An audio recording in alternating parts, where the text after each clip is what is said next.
पिछड़ा और पिछड़ा वर्ग का जो कमीशन था उसको संवैधानिक दर्जा नहीं दिया गया था। उसको संवैधानिक दर्जा देने का काम आदरणीय प्रधानमंत्री मोदी जी ने किया। यह भी हमको ध्यान में रखना चाहिए। जब हम गरीब की बात करते हैं, मैं एमएलए बना था 1993 में, 1993। उस समय मेरा बीडीओ आके मेरे को बोलता था कि नड्डा साहब, आपको एक पंचायत में एक इंदिरा आवास योजना का घर मिला है, बताइए किसको देना है। मैं बोलता था बीडीओ साहब, मेरे को क्यों डालते हो, मैं कैसे तय कर पाऊंगा, आप ही तय कर लो। एक अनार 100 बीमार कैसे बनेगा। आज मोदी जी के नेतृत्व में 4 करोड़ आवास योजना, प्रधानमंत्री आवास योजना में 4 करोड़, और घर में 2 कमरे, एक टॉयलेट, एक रसोई, गैस का चूल्हा, कोर्टयार्ड, और उसका मालिक नहीं, मालकिन है, महिला मालकिन है। इस तरीके की प्रधानमंत्री आवास योजना की बात की। इसलिए गरीब महिला, इनकी चिंता की गई। यह उज्ज्वला योजना, यह उजाला योजना, यह सौभाग्य योजना।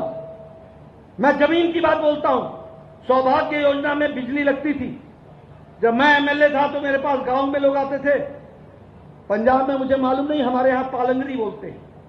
तो पालंगरी में कोई नया घर बनता था तो उसको बिजली चाहिए होती थी। तो जब मैं जेई के पास, जूनियर इंजीनियर के पास किसी को भेजता था कि इसको बिजली लगा दो, तो जूनियर इंजीनियर बोलता था खंबा उठा करके ले जाओ, बिजली अगर तार 1 किलोमीटर है या 100 मीटर है तो 50 तुम दो, 50 की मैं व्यवस्था करूंगा। यानी 50 ऐसे बोलता था जैसे एहसान कर रहा है। आज सौभाग्य योजना में 2 करोड़ 60 लाख लोगों के घर में बिजली पहुंचाई गई। 19,000 गांव बगैर बिजली के थे, विदाउट इलेक्ट्रिसिटी। 19,000 विलेजेस 2014 में।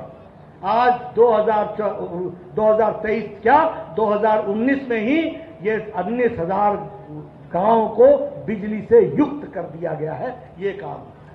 इसलिए गांव, गरीब, वंचित, पीड़ित, शोषित, दलित, इन सब की चिंता की गई है। तो वो आदरणीय प्रधानमंत्री मोदी जी के नेतृत्व में चलने वाली सरकार ने की है। मैं पंजाब की धरती पर खड़ा हूं। किसानों की बात होती है, बहुत लोगों ने किसान नेता होने का दम भी भरा है, लेकिन जो काम किसानों का प्रधानमंत्री मोदी जी के नेतृत्व में हुआ, उतना कभी भी किसी किसान का नहीं हुआ है। यह मैं दावे से ऑन रिकॉर्ड रखना चाहता हूं। 11 करोड़ 78 लाख किसान को हर चौथे महीने 2-2 हजार रुपए मिल रहे हैं। जिस देश में स्वर्गीय राजीव गांधी ने कहा 1 रुपया भेजता हूं, 85 पैसा बीच में रह जाता है, बिचौलिए खा जाते हैं, 15 पैसा पहुंचता है, वहां प्रधानमंत्री मोदी 11 करोड़ 78 लाख किसानों को एक बटन दबाकर 15 सेकंड के अंदर उनके खाते में 2-2 हजार रुपए पहुंचा देते हैं। यह बदलता भारत की तस्वीर खड़ी होती है।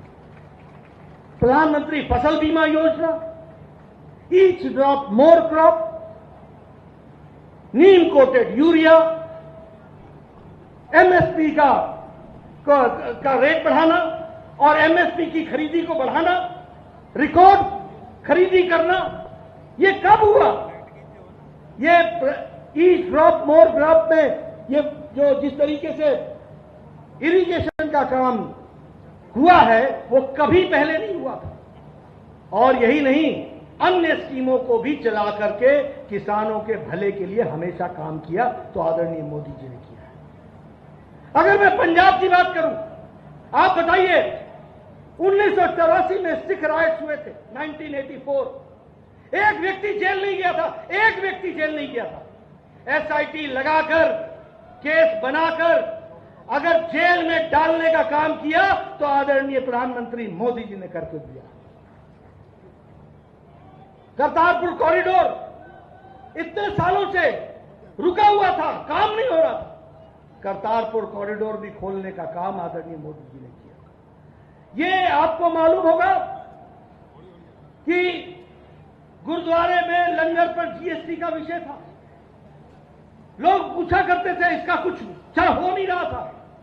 प्रधानमंत्री जी ने तय किया कि गुरुद्वारे के लंगर पर से जीएसटी हटेगी 300 करोड़ रुपए से ज्यादा भारत सरकार देती है उस जीएसटी को। इसको भी हमको ध्यान में रखना चाहिए। ये ब्लैकलिस्ट, अब मुझे पूरे आंकड़े याद नहीं है, लेकिन 330 या 340 के आसपास ये ब्लैकलिस्टेड लोग थे। इनको ब्लैकलिस्ट हटाना, ये काम किसने किया? आदरणीय प्रधानमंत्री मोदी जी ने किया। ये मैरिज एक्ट में परिवर्तन करके सिख भाइयों के लिए अलग व्यवस्था करना लंबे समय से डिमांड थी, इसको भी कानून का शेप देने का काम आदरणीय मोदी जी ने किया। इसलिए 9 साल में जो काम हुए वो कभी पीछे नहीं हुए थे, ये बात हम दावे के साथ कह सकते हैं। और इसी के साथ साथ अगर हम देश की बात करें, जिस ब्रिटेन ने हमको 200 साल तक राज किया, उस ब्रिटेन को पछाड़ करके भारत 10वीं नंबर की अर्थव्यवस्था से छलांग लगा करके 5वीं नंबर की अर्थव्यवस्था बन गई है। यह भी हमको ध्यान रखना चाहिए। 2014 में 92% मोबाइल बाहर से इंपोर्ट होते थे, विशेष करके चाइना से इंपोर्ट होते थे। आज 97%, 97% मोबाइल भारत में मैन्युफैक्चर हो रहा है और एप्पल भी अब भारत में बन रहा है। वो हमको ध्यान में रखना चाहिए। ऑटोमोबाइल मार्केट में हम जापान को पिछाड़ के 3रे नंबर पर खड़े हो गए। अमेरिका की इकोनॉमी, इंग्लैंड की इकोनॉमी, 8% से ज्यादा इन्फ्लेशन, 8% से ज्यादा इन्फ्लेशन और ग्रोथ रेट 2%, 4%, 3%। भारत, जिसे अब दुनिया कह रही है, मॉर्गन स्टैनली के रिपोर्ट ने यह कहा है कि भारत का विकास दर 7.2% पर बढ़ रहा है। उसी तरीके से जैसे मैंने कहा, international monetary fund, world bank, सब लोग ये मानते हैं कि आज भारत की अर्थव्यवस्था मजबूती की ओर खड़ी है और यह ब्राइट स्पॉट दिख रहा है, ये उज्जवल भविष्य दिख रहा है। ये बात लोग दुनिया में कह रहे हैं। इसलिए विकास की बात ले लो, दुनिया की बात ले लो, हर दृष्टि से आप देखिए। अभी बहुत सी बातें की गई। कभी हम लोगों ने यह सोचा था कि कोई ऑस्ट्रेलिया का प्रधानमंत्री हमारे प्रधानमंत्री को कहेगा, Modi you are the boss, Modi you are the boss. ये ऐसे ही नहीं हुआ है। प्रधानमंत्री जी ने विदेश में 100 ट्रिप्स लगाए, 60 देश घूमे, लोगों से रिश्ता बनाया, भारत की छाती तय की। भारत अपने इंटरेस्ट के साथ काम करता है और वो देश को दिशा देता है, दुनिया को भी दिशा देने की ताकत रखता है। ये छवि भारत की बनी है। ये पपुआ न्यू गिनी के प्रधानमंत्री पांव छुए, ये छोटी घटना नहीं है। सबसे बड़ा सम्मान फिजी के प्रधानमंत्री आकर के प्रधानमंत्री जी को दे। न्यूजीलैंड का प्रधानमंत्री न्यूजीलैंड से उड़ करके सिडनी में आकर के प्रधानमंत्री जी से मिले। जो बाइडेन ये कहे कि अगले महीने आप आ रहे हो, आपको हम स्टेट डिनर दे रहे हैं, मैं आपका ऑटोग्राफ चाहता हूं, और लोग मेरे से कंप्लेन कर रहे हैं कि मोदी जी के डिनर में हमें क्यों नहीं इनवाइट किया, हम भी मोदी जी से मिलना चाहते हैं। ये भारत की छवि बन गई। हमसे जुड़े रहने के लिए हमारे YouTube चैनल को सब्सक्राइब करें और नई वीडियो की नोटिफिकेशन के लिए बेल आइकॉन को दबाएं।